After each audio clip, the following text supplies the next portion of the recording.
500 years later, Mexico recalls but doesn't celebrate Spanish conquest.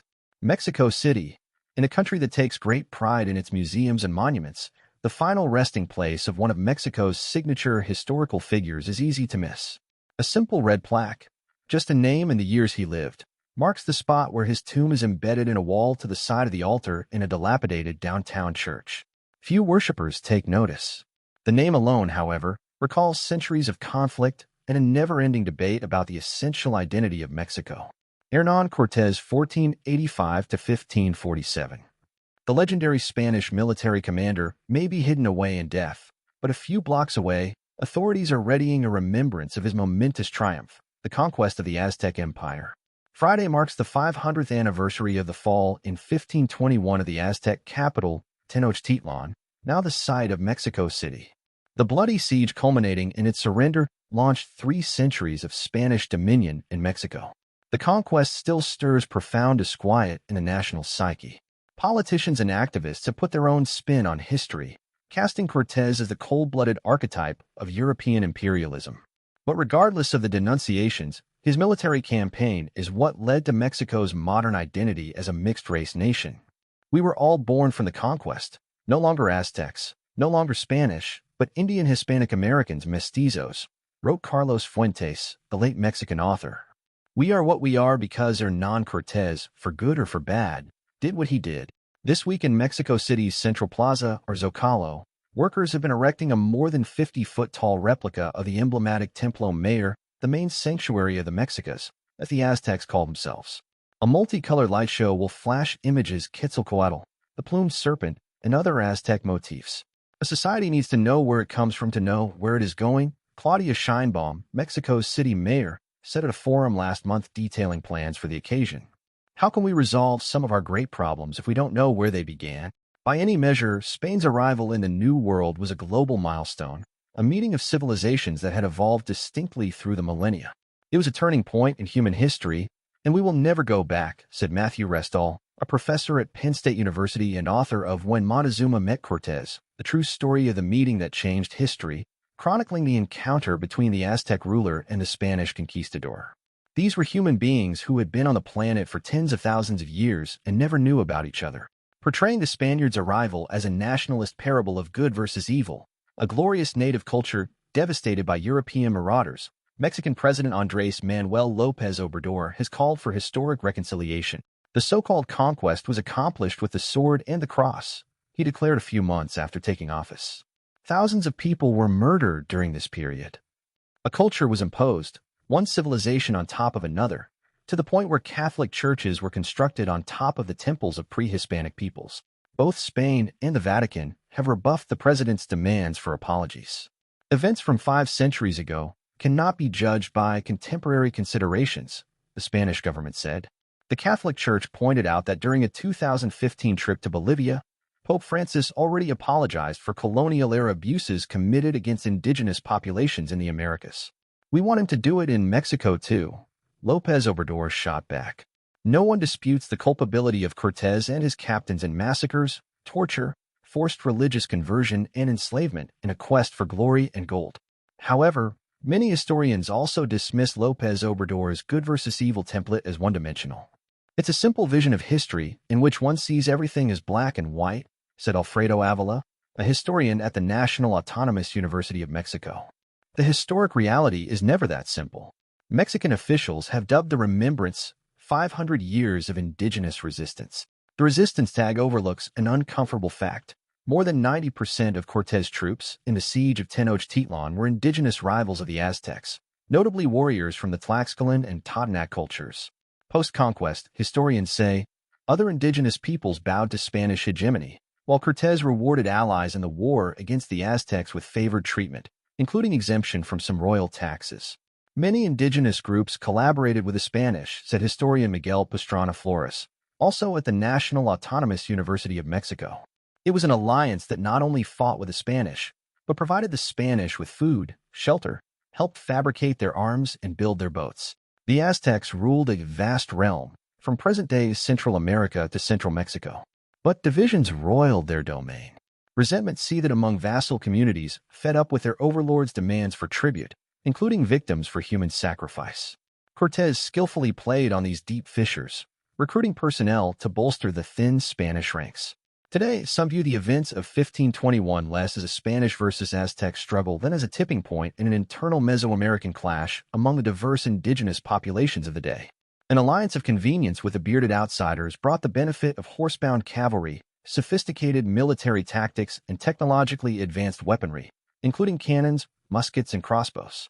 As historical interpretations have evolved, the Spanish usurpation and how it is construed remain a tinderbox in Mexico. Scheinbaum, the Mexico City mayor and a protege of the president, recalled her youthful miseducation about Mexico's origins.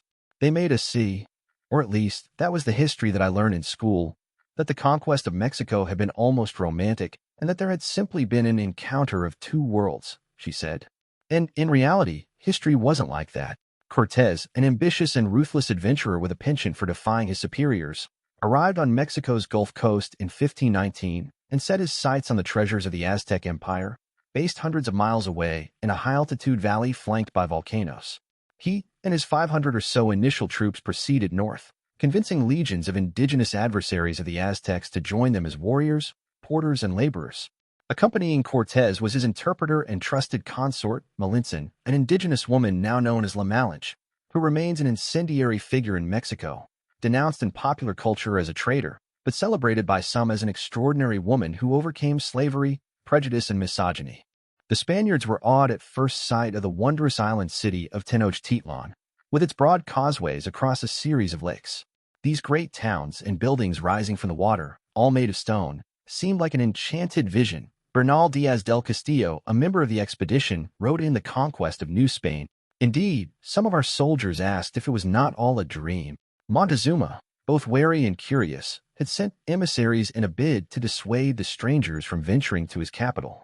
When Cortes insisted, the emperor extended a welcome to the newcomers, providing luxurious lodgings and a sumptuous dinner after thousands of Aztecs lined up to gawk at the foreigners' motley ranks, wrote Diaz del Castillo. The Spaniards, fearing a gilded trap, hatched an audacious plot. They grabbed Montezuma at his palace and forced him back to their quarters and held him hostage. The great monarch, whose many underlords could not even look him in the eyes, would never be a free man again.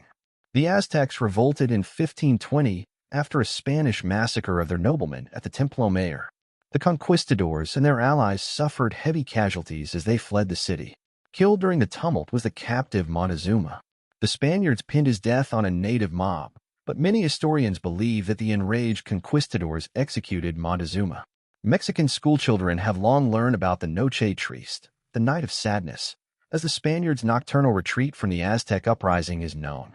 This year, in another revisionist touch, Mexico City renamed the plaza where a grief-stricken Cortes supposedly mourned his losses as Noche Victoriosa, or Night of Victory. "It's time to give a voice to the original peoples of our land," Scheinbaum tweeted last month, heralding the rebranding of the plaza.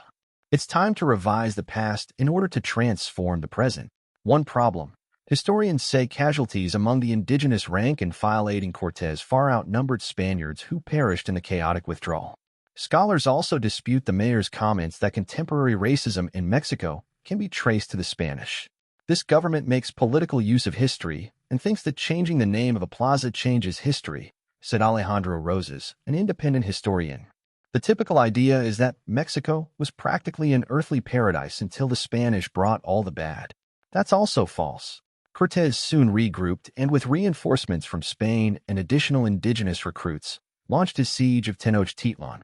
By then, a smallpox outbreak, the native people of the Americas had no immunity to the virus, had ravaged the Aztec capital. Nonetheless, its warriors mounted a spirited defense, using hundreds of canoes to transport forces between the city and the lake shore and to thwart enemy advances on the causeways. Cortes deployed newly built brigantines with sails, oarsmen, and cannon while blockading supplies of food and fresh water to the city. In what is surely one of the epic battles in the history of the Americas, tens of thousands were killed in months of cavalry and infantry charges, door-to-door urban warfare, and naval engagements. In his first-hand account, Diaz del Castillo describes onslaughts of arrows, darts, and stones, and the doleful sight of Spanish prisoners being placed on sacrificial altars as captors cut open their chests and drew out their palpitating hearts, which they offered to the idols before them. But the battered, starving Aztecs finally surrendered on August 13, 1521. Their last emperor, Cuauhtémoc, captured and tortured. Cortes ordered Cuauhtémoc executed 4 years later for alleged treason. "We could not walk without treading on the bodies and heads of dead Indians," wrote Diaz del Castillo. The stench was so bad that no one could endure it. Cortes eventually returned to Spain to deal with various legal and financial entanglements. He died there in 1547. He was 62. Convinced that his achievements had been underappreciated in Spain, he had wanted his body returned to Mexico. It took almost 2 decades, but in 1566 his remains were shipped across the Atlantic.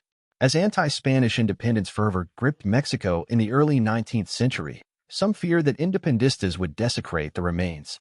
So in the 1820s, one of Cortes' sympathizers reportedly collected the remains for safekeeping, hiding them in a hospital. Years later, he secretly hollowed out a space at the Jesus of Nazareth Church, deposited a lead wood and glass container holding the bones, including a skull wrapped in lace, and then repaired the wall, according to various accounts in the Spanish and Mexican press.